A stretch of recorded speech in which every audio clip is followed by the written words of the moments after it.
Sebelumnya,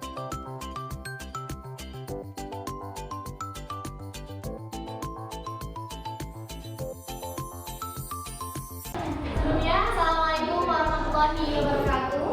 Waalaikumsalam warahmatullahi wabarakatuh. Selamat siang semuanya. Baik, sebelum memulai pembelajaran kita hari ini, alangkah lebih baiknya berdoa menurut agama dan kepercayaan masing-masing. Berdoa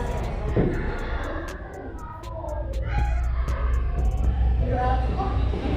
Gimana nih kabar anak-anak semua nih? Sehat semua? Ngantuk nggak? Sejarah jam terakhir tadi ya? Ada yang tidak berangkat hari ini?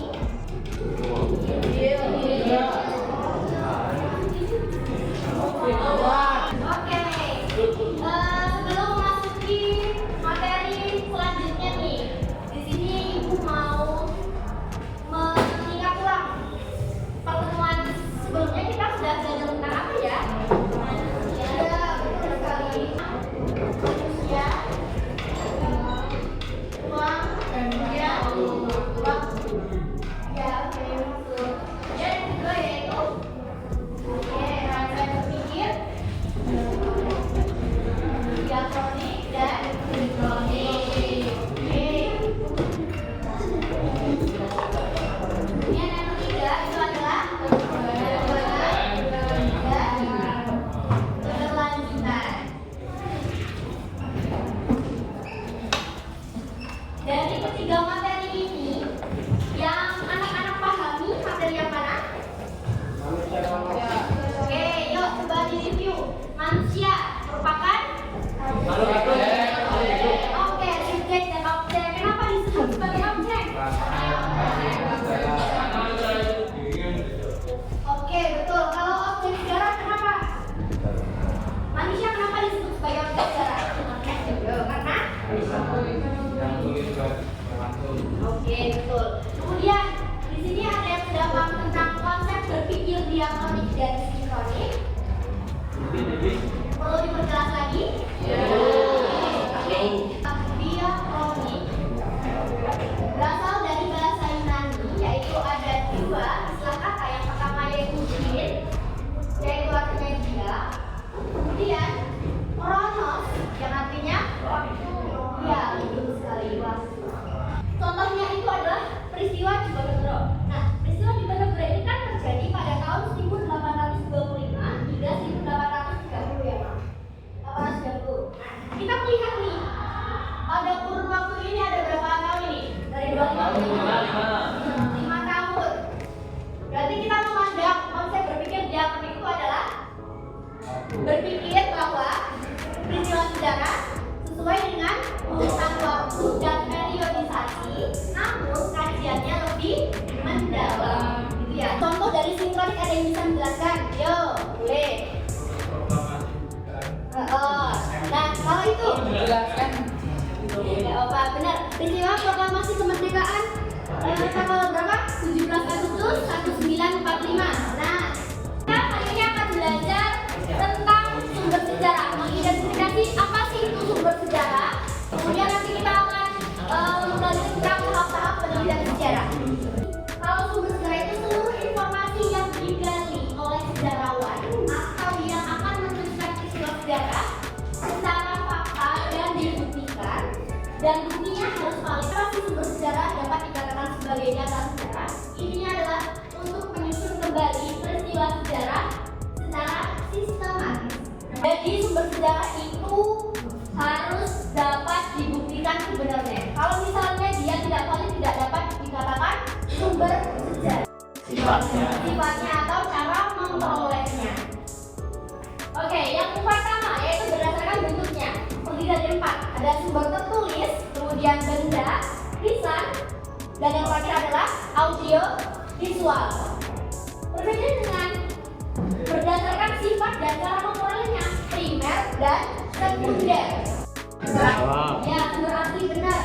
Jadi adalah intinya sumber asli. Kalau sumber asli sudah pasti berasal dari pelaku atau saksi peristiwa tersebut yang menyaksikan langsung gitu, ya. Paham ya?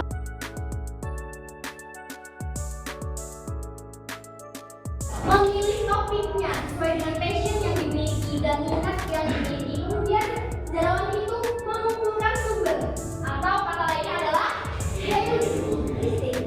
Nah, setelah sejarawan itu mengumpulkan sumber, maka sumber yang sudah didapat oleh sejarawan itu akan dikritik.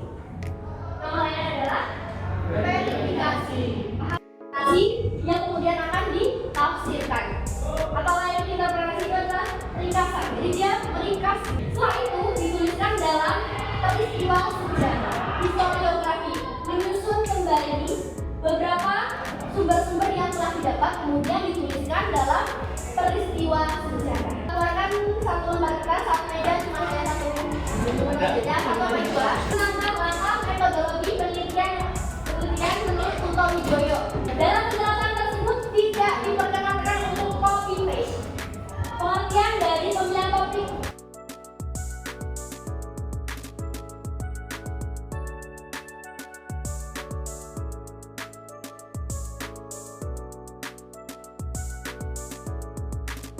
Assalamualaikum warahmatullahi wabarakatuh. Kami di sini akan memperkenalkan beberapa kami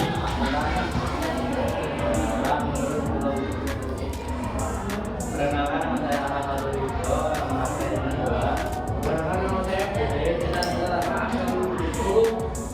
yang pertama pemilihan topik pengertian dasar awal dalam penelitian sejarah. Perkenalkan yang pertama topik yang menarik. Dua, dalam topik masalah harus memiliki arti mulai dari ilmu pengetahuan atau kebenaran. Yang ketiga, sumber informasi harus jelas dan memungkinkan untuk diteliti. Nomor 4, sumber sejarah tidak boleh kontradiksi. Nomor 5, sumber sejarah harus nyata dan valid. B, heuristik, pengertian sejarawan harus mencari, menemukan dan mengumpulkan sumber sejarah.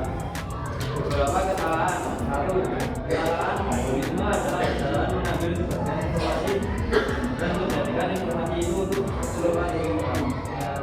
2. Kesalahan pragmatis adalah sejarawan mengambil sumber untuk tujuan yang tidak objektif atau fundamental. Yang ketiga, kesalahan algoritma adalah sejarawan salah memilih sumber untuk dijadikan informasi dan tidak informasi itu tidak valid.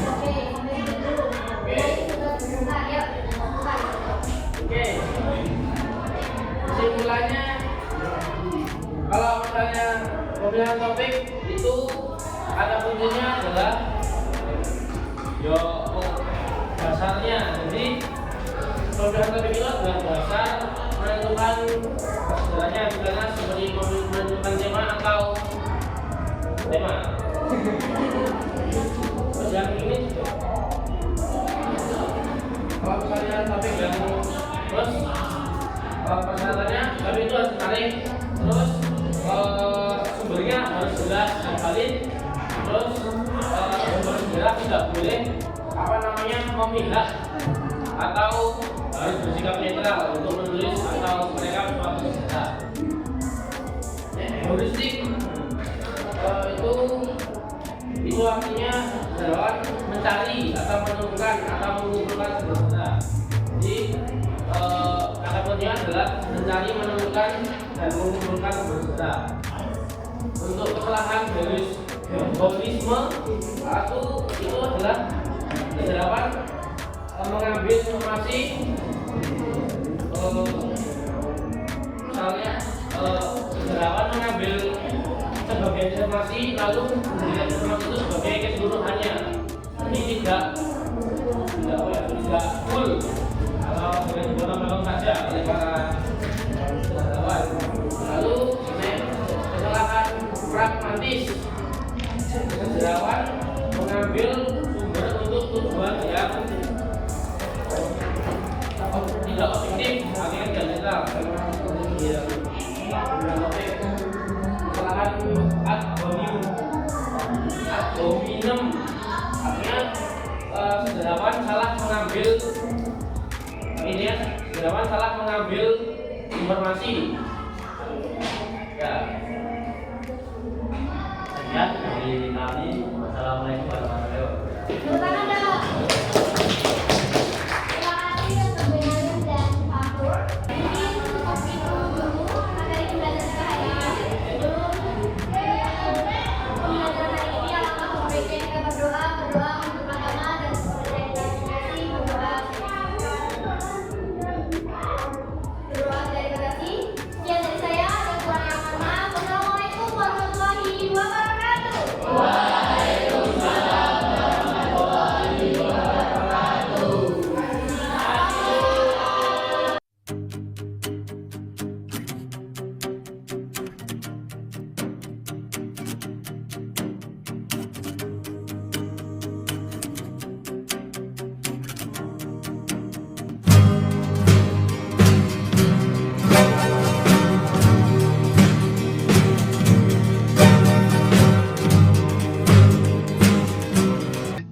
We keep this love in a photograph. We made these memories for ourselves, where our eyes are never closing, our hearts are never broken.